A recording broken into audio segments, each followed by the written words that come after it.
Hello everyone. Let's start this session, this talk. Welcome to the Doc Aviv 22nd edition of Doc Aviv International Film Festival. ברוכים הבאים למהדורה ה-22 של פסטיבל דוק אביב ולתחרות הבינלאומית, to the international competition, and we have with us today Valentina Pedicini. She's the director, the filmmaker of Faith, which is also a part of the international competition. אנחנו מארחים היום, שמחים לארח היום את ולנטינה פדיצ'יני, הבמאי של הסרט אמונה, מתחרה בתחרות הבינלאומית של פסטיבל דוק אביב. אורך השיחה שלנו היום, חצי שעה, אתם מוזמנים מאוד, נשמח מאוד לקבל מכם שאלות. אתם יכולים ללחוץ על המשבצת של Q&A למטה, ואנחנו נראה את השאלות שלכם, ואתם יכולים לשלוח לאורך כל השיחה. So, hello Valentina, ciao. Hello, hi. Hi. Nice to meet you, and thanks to Doc Aviv to invite Faith. It's a very pleasure. We are very happy to have you with us today. My name is Nir Ferber, and I'm a programmer. I'm one of the selection committee of the international program of the festival. And when we watched your movie, when we watched Faith, of course, we were very much impressed by the subject, by I would say, the cinematic way of looking at it, and especially the aesthetics of it, which is wonderful. And you don't see many documentary movies that looks like as good as this one. And we are going to discuss this also, of course. I want to start from the end. I hope that some of our viewers just watched the movie because the end is really powerful. So I will quote the last words in Faith, and it is read by the mother to her child before he goes to sleep. This is some kind of a fairy tale. And this is how it goes. The legend says that there are two small warriors that one day will light a fire and face the night in timeless time. But this is another story. After she finishes reading this story, she cries. And I wanted to know, why do you feel or think she cries at the end? And moreover, why did you decide that this should be the closing tone of the movie? Very important question, a very interesting question for me, because during the long preparation and shooting of Faith, after 2 months inside the monastery, I start to feel that I was with my troupe in a real strange fairy tales. And there's all the elements. There's a monastery, a monk, a warrior, white dressed.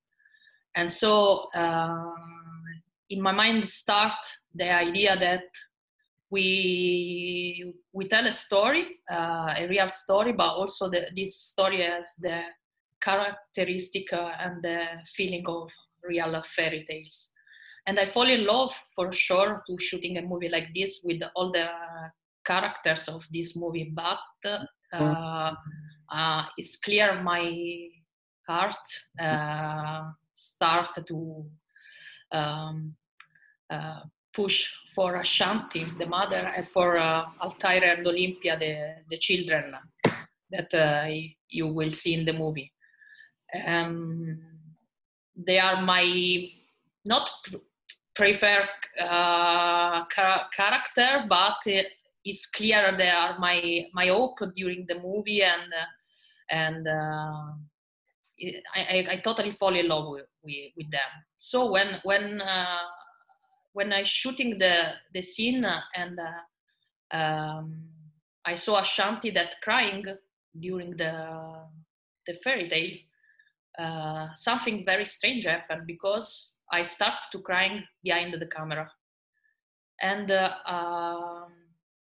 I feel and ask myself what happened, something magic in documentary happened in this little scene. And so during the editing process, my editor, Luca Mandrile, because Fate was a very strong movie also for a very strong team, editing and director of photography, Bastian Esser. Yeah. And Luca understand exactly what I feel. And so he decided, okay, this is the last scene of this movie. And the reason why Ashanti crying, I think, because she loves her children more than everything, and she hope that the children can grow up in freedom and become what they want, not only a warrior, because in some way their destiny is quite decided. She's, as the sect calls it, a guardian mother. Yes. After all, she guards them not only as a sect member, as the future monks. She exactly. And you said right, like I think in the prologue of the movie, this is the epilogue, the prologue of the movie, there is a quote that asks this question. The question is, to what mysterious end, for whom this renunciation is for? And this is very interesting that at the end, in some way, she's also debating maybe between in herself, why is this the future she wants for her children? Yes. And about being a part of not only observing, there's this very interesting work of the camera, and you mentioned Bastian Esser, the DOP, the director of photography in this movie. And the interesting is that you are doing two, I would say, very, it comes together, but at the same time, it's two different things.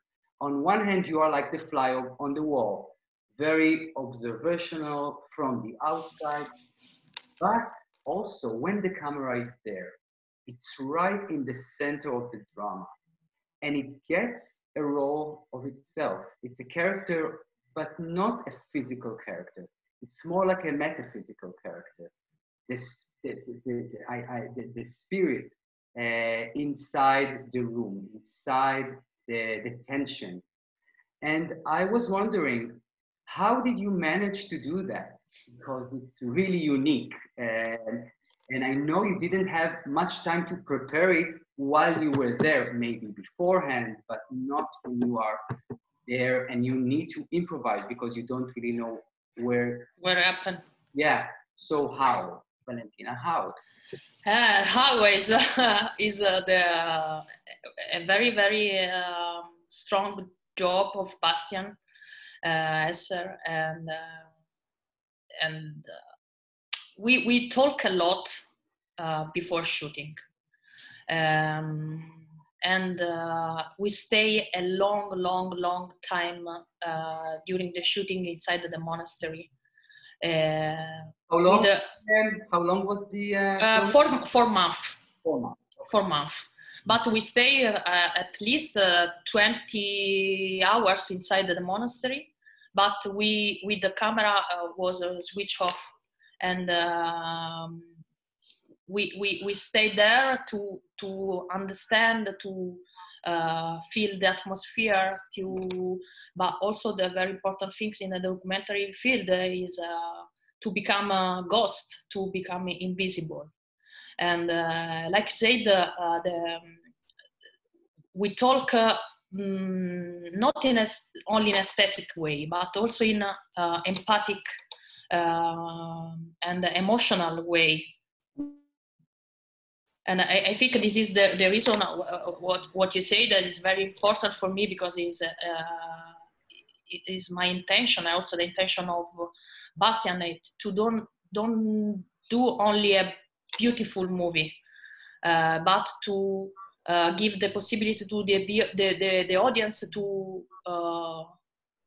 go inside in the middle of this world, to live for 90, for this minute of the movie, for 1 hour, like monk, to don't judge. And the only way to don't judge these people at their choice, at their story, is to become closer. And so in a practical way, it was very, very difficult because the space are very closed and there's a lot of people, and we have a camera. And me and Bastian, after 1 month of shooting, become really one body and one soul. We are all the time, we are together.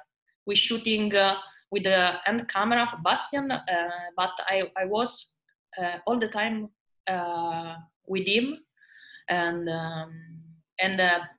he became in a very beautiful way my eyes and my heart, and he know exactly what I want, what was important in this moment during the scene.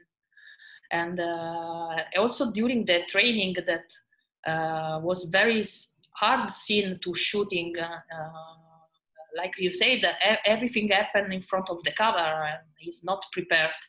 And the training was very hard for Bastian because, for example, the last training of Laura during 8 hours, and we're shooting for 8 hours without stop the camera, never. To catch the reality and to catch the. It's a good thing that you are mentioning Laura, but I know first of all that you have a special connection. We'll get to that in a sec, but talking about being in and out and being part of it and not being judgmental. This is a movie that has in the, I almost said even in the background, in the front, there is this, the method, I would say, of the master is using, I would call it emotional terror, if not physical also. The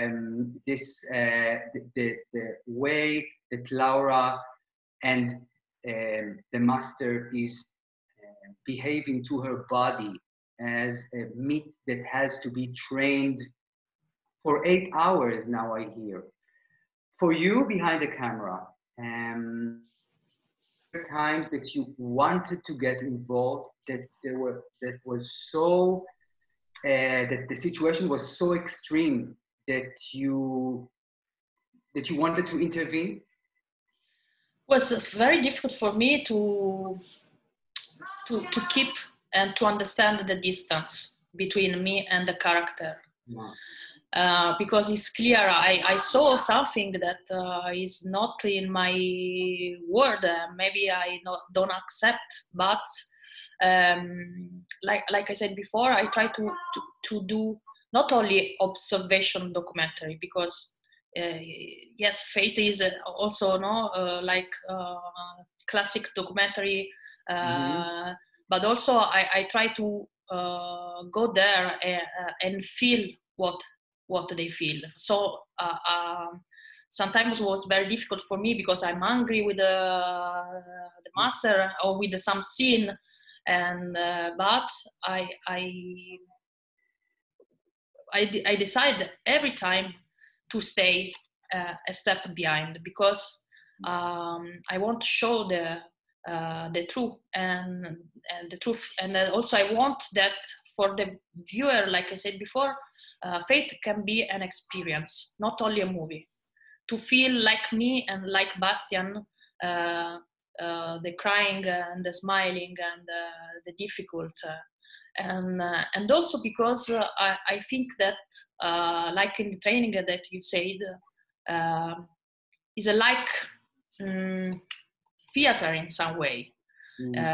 Because it's clear the master has a power, but also Laura wants this kind of training to prove herself and to show herself that she is a great warrior. So was this kind of ambiguous and strange relation that for me was very difficult to accept, but also very, very interesting.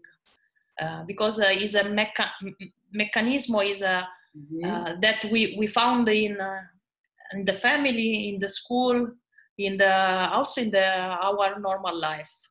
And so this is also the challenge, to don't say, okay, they are strange and this story is not my story. This kind of stuff never happened to me. It's not true, because it's more similar to our life.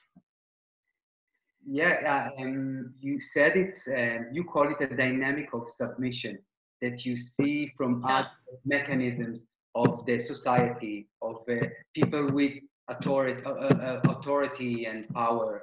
So yeah, you see it in a wider circles, not only in this sect, as some super unique.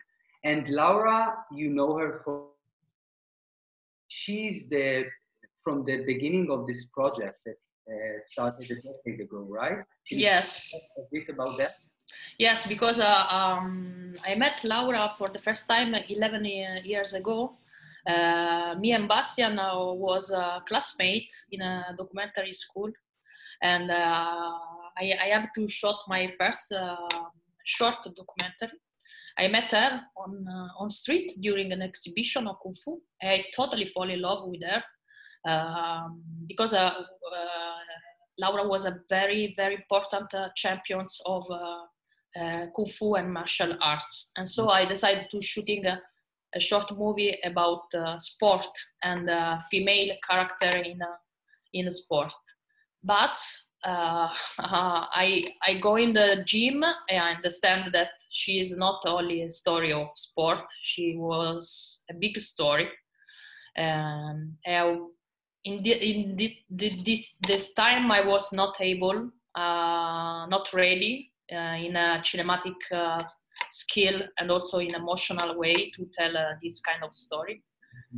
So for 11 years, I never met Laura and the master and the community again. And then after other movies that I do, I decided to come back and to close the circle and to tell finally this kind of story that for me was very strong and tough and difficult to tell, but also is a story of freedom in some way. In what way? Because I think that faith is not only about faith, religion faith, it's also about drastic choice that the master, this guy, do, and also it's freedom choice. Maybe for me and for you and for the audience and for a lot of people is not understand this kind of choice is not our choice, is not our story, but there's courage in what they do in some way. And so I have a lot of respect for them, for their choice. Yes.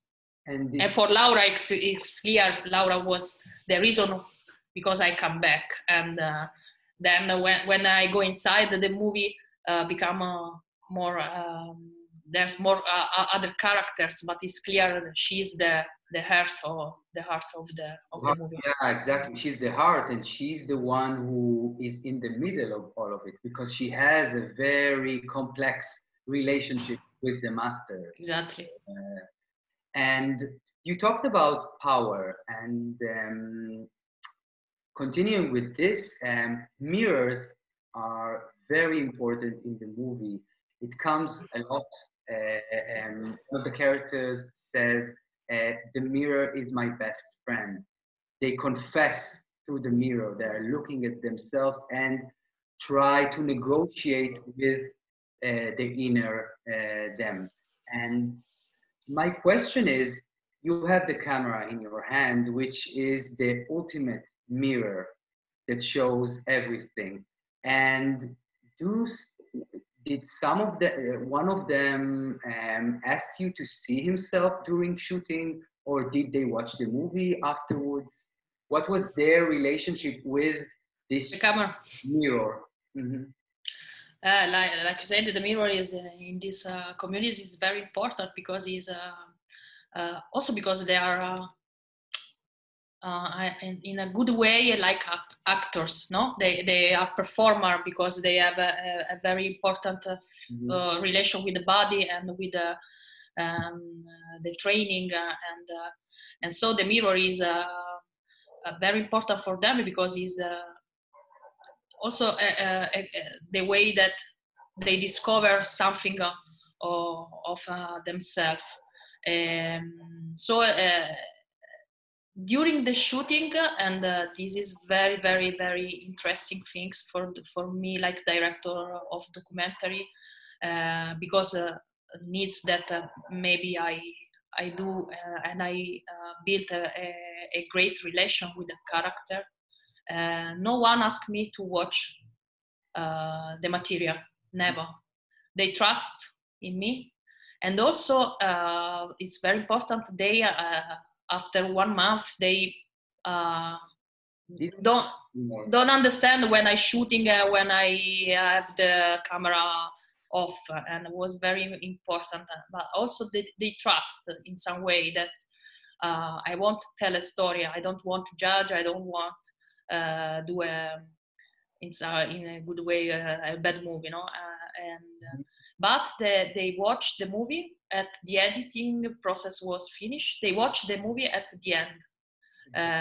Yes, I go there, and we rent a cinema for 2 hours, and there was very strong emotion things because they go in the cinema after 20 years. Yeah. And they watch themselves for the first time in a big screen, but also they watch themselves, I think, for the first time with the eyes of another person. And so it was very tough. I was afraid because I was afraid about that can be shocked to watch themselves for the first time. But the screening was good, was very emotional, also strong.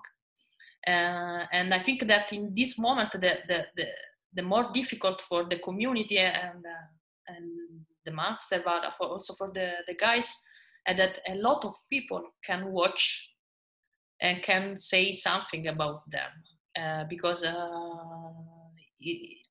I try to prepare them that the camera is a great mirror, and also dangerous mirror, can be dangerous because it's clear you have to open to judgment, to critics.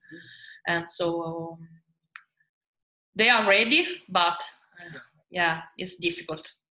And talking about making the movie after the shooting, we talked about aesthetics before. I want you to, if you can, to elaborate more about the sound designing of this movie, which has to make this. It's very complex to make the sound of silence so clear. It has this clear sound of silence, and there are 2 maybe noises that you can hear during the movie, except for the dialogues.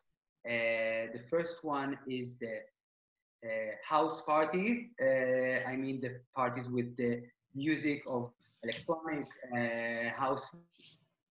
Second is the voice of prayer, and we see it when the master, when they are praying, and he's asleep at the same time, like a voice from above, a voice of God. He sleeps, and they are praying with his voice, which is always there. So if you can elaborate a bit about the work of the editing. Yes, was a great and a long process of sound editing, but the very interesting things that all the music and all the sound that you can hear in Fate is music come from directly from the monastery. Because for the master and for the guys, the music, house music, techno music, is very, very important stuff and skill in their life, because there is a way to stay together, make a party, but also to go training and go more in some trance stuff to concentrate and excuse me, Valentina, there is I want to follow up this. And one of our viewers is asking that if the music is diegetic, I mean, like the music is there, because the cuts made him think that maybe it was not, and it was just edited to feel that way. So can you answer this?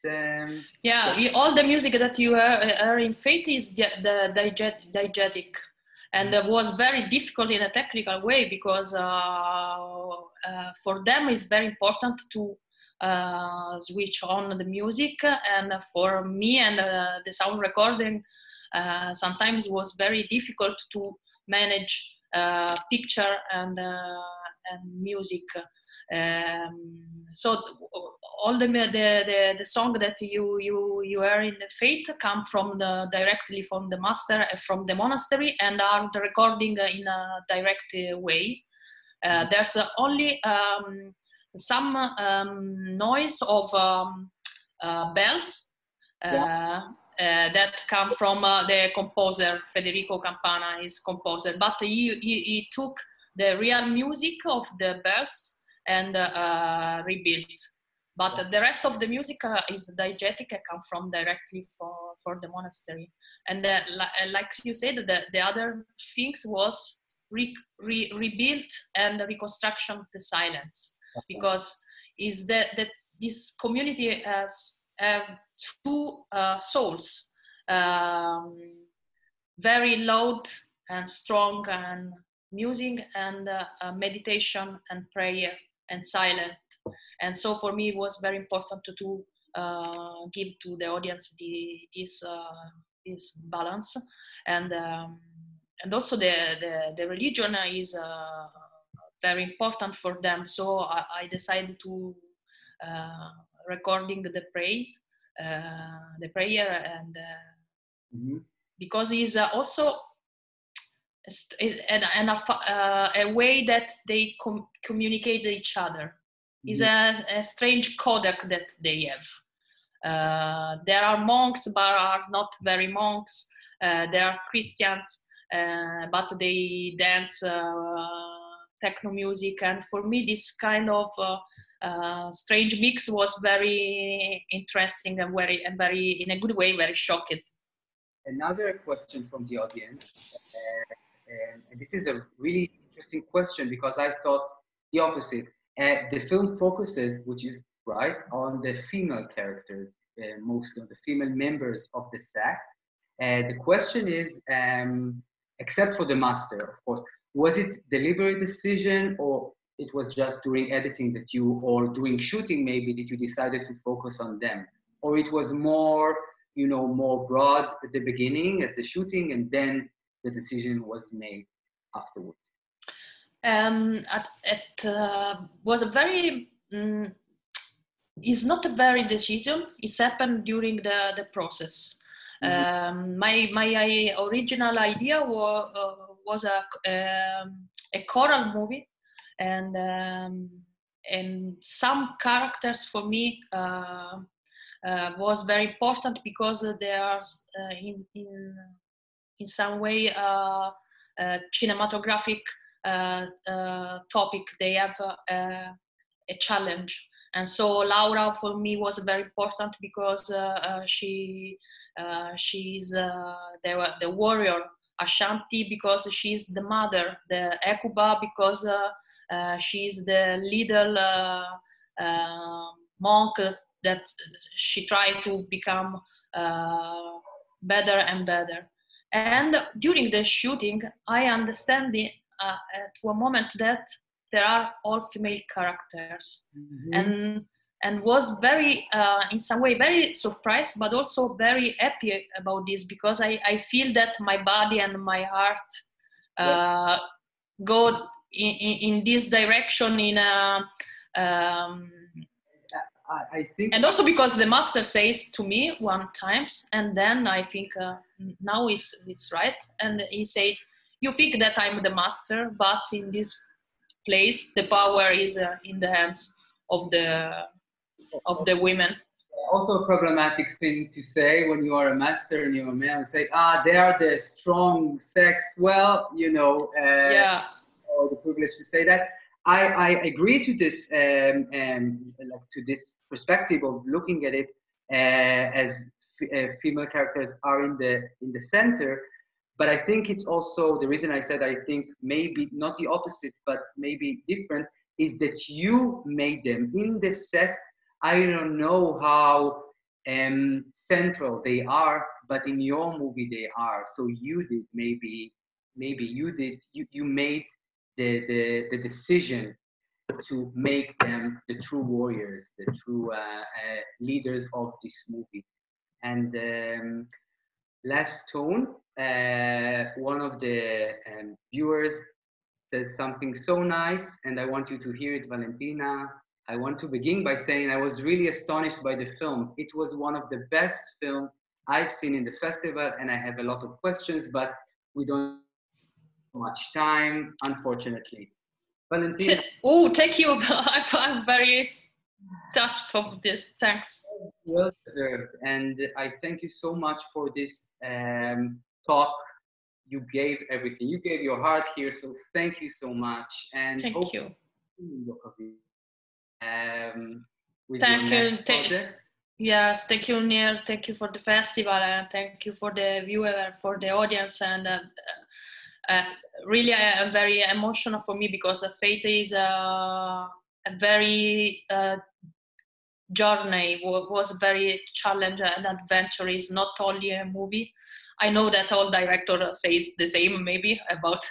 But in this case, it's true. It's a very, very strong experience, and the movie is not finished because we have scare and also love. And so when the audience understand the love and the courage and the difficult and the strong work behind the movie, I'm very happy. So thank you.